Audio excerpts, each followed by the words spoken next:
put together a few things you might want to know before you do. Let's dive in. This is definitely a day one buy for me, though. 1. An explosive new story. As a direct sequel to Ninja Gaiden 3, the story pits Ryu against Yakumo, a young man from a rival Raven-themed ninja clan who might share the same goals as his rival, but whose methods take him down a different path. They are slated to explore a dystopian take on Tokyo in the wake of a full-scale invasion by none other than the Dark Dragon, another returning mainstay from the franchise's past. The two men are helped along by some new faces, while taking on new and deadly threats as they carve a bloody path to their foe. So cold, man. The developer has been quite enthusiastic about how they've weaved in the pillars of the design philosophy into the game's narrative.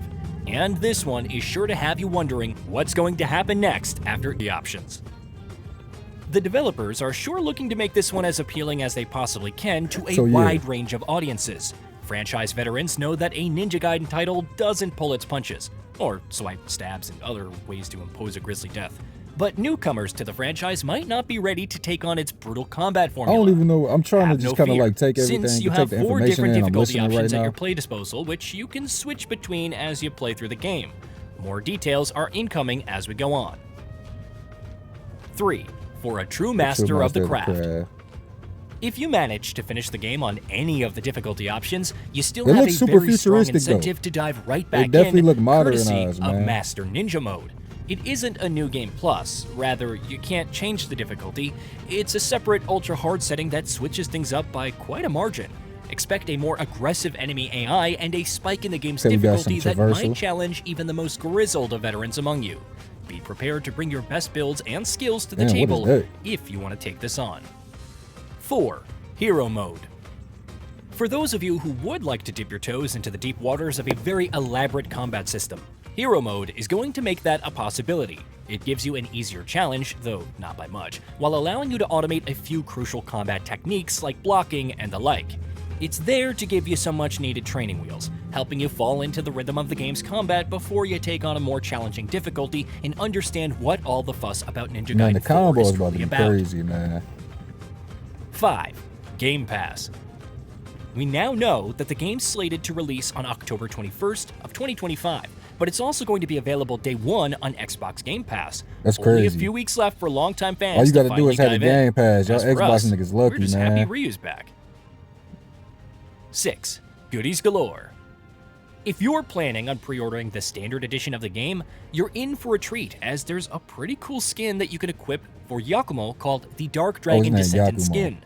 Deluxe Edition owners get even more, with additional Ninja Coin, which can be used in Tyrant's training to unlock fresh techniques, a traditional skin for Ryu, the two Masters gameplay content, and a few bet system that's already showing a lot of depth. 7. Design Pillars. The design pillars of adversity, cruelty, and constant change are woven into the game's narrative and, more importantly, its combat system. Ryu and Yakumo's uneasy relationship is already underlined by adversity, but the brutal combat that's a trademark of the franchise truly brings that sentiment home. Cruelty could be more of the Dark Dragon's area of expertise, but our two protagonists are sure to dish out some of it as they go about hacking and slashing their way through hordes of enemies who come at you all at once. Constant change could be a part of how the two men from rival clans come to confront their own assumptions about the other. And it's sure to be a part of the combat loop that requires you to stay on your toes and carve a path through enemy attacks that can have you seamlessly switching weapons and combos on the fly in order to dominate the battlefield. Hopefully we get it's exciting stuff, really.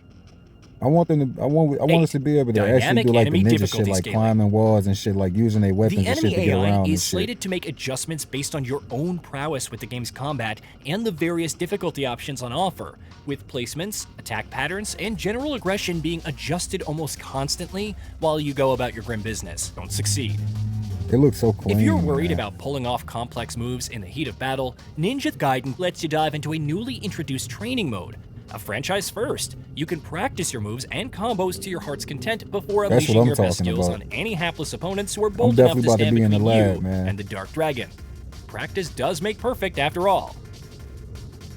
10. Perfect play. Dodging and parrying enemy attacks are going to be a crucial part of the stylish and brutal action this time around, with a perfect parry system in place that actually tells you when you've managed to pull one off. As any fan will tell you, these mechanics are significant enough to give you the upper hand. In a game where enemies constantly try to gang up on you, that makes us all the more curious to see how the best players out there will turn them to their advantage, a sentiment that's especially pronounced thanks to the next point on our list. 11. Parrying details. A well-timed block folled by a parry is standard these days, but in Ninja Gaiden 4, the real difficulty comes from crowd pressure, because perfect parries don't auto-counter. You can chain parries across multiple foes as long as your awareness doesn't slip. Team Ninja may still tune timings before launch, but early impressions suggest the window itself isn't the main hurdle. Consistency comes from awareness and decision-making, and you still have to choose and execute the follow-up like a Ryu and Trials mode. While we're sure that Ryu is going to be an important part of the story, with dedicated sections and the option to revisit him via chapter select, and act as a stepping stone for Young to achieve his own self-actualization, he's also playable in the game's trial mode for those of you who just can't get enough of him. He comes with a more limited selection of weapons, but has his own Dragon Gleam mode to better match Yaku's Blood Raven he got that shit on, boy. However, there's going to be a wider selection of weapons for our popular protagonist in the form of DLC content for the game. So brush up on all your skills with the ability to revisit levels that you've already completed and perhaps take on a boss or two. I used to hate them things in 3, man. In Trials mode. The fucking machine things in 3, man, used to suck, Photo bro. Mode. If you want to capture your best kills in all their gory glory, you're going to have a great time with the game's photo mode. There's already a few incredible shots out there for you to find, and we're really excited to see what the game's community of players are going to do with it once it hits the shelves. 14. More frames, more style. Xbox Series X owners are going to be thrilled to know that there's a 120 FPS mode for those of you who have the displays to support it. While the Xbox Series S can't support that, owners of Microsoft's beefier console can enjoy a more fluid experience at the expense of slightly reduced visual fidelity. That's a worthy trade-off in a game that's focused on combat, in our opinion. It's also, and will most likely be an option for higher-end PCs once the game is in your hands. 15. PC system requirements. The minimum requirements include Windows 10 or 11 64-bit with an Intel Core i5. I'm not playing no PC, so I don't care about that. Yes. Okay, we got the deluxe edition. Damn, $90? You get what you get, though. Character skin, weapon skins. Was this a pre-order? Definitely gonna get the deluxe edition, man. I'm spending my bread on it. The design man, this is a little different video, man. Let me know what y'all think, man. Y'all want to see more of these videos, man? I'll watch some more 15 things you should know before you buy a game, man. I'll put it on the channel and shit like that. But this is what I like to watch and shit before they drop something, especially a game, especially Ninja Gaiden. I've been waiting for Ninja Gaiden for years, man. Like, so if y'all go on my channel, y'all can actually go on my channel. I finished 1 through 3, I believe. So make sure y'all check that out, man. It's some old shit, but you know, y'all can see me, get it in on the Ninja Gaiden and shit, man. I'm a vet at this shit, man. Assumptions about the other. But this shit looks flames, bro. This shit looks so flames, man. Don't mind the camera and the lightning right now, man. I'm doing this shit mobile, man, so I got a little lighting in my car, but this shit looks so tough, man. Make sure y'all get down in the comments, man, so we can politic about this shit, man. Let me know if y'all picking this up. Is slated to make adjustments if y'all based play on any your other own prowess with the game's combat and the various difficulty options Team on Ninja is on their shit right now, man. Being adjusted almost Devil May Cry, Ninja while Gaiden 4, all that shit, bro. Like, it's a kind of designer-guided challenge that could make combat a very immersive facet of the experience. And I'm glad the newer generation get to experience it too, man. And will probably continue to manage man, this is Lion Zero, man. Like I said, y'all tapped in, man. 9. Y'all already know what time it is. We cooking. And I'll catch y'all next video. If you're worried about pulling off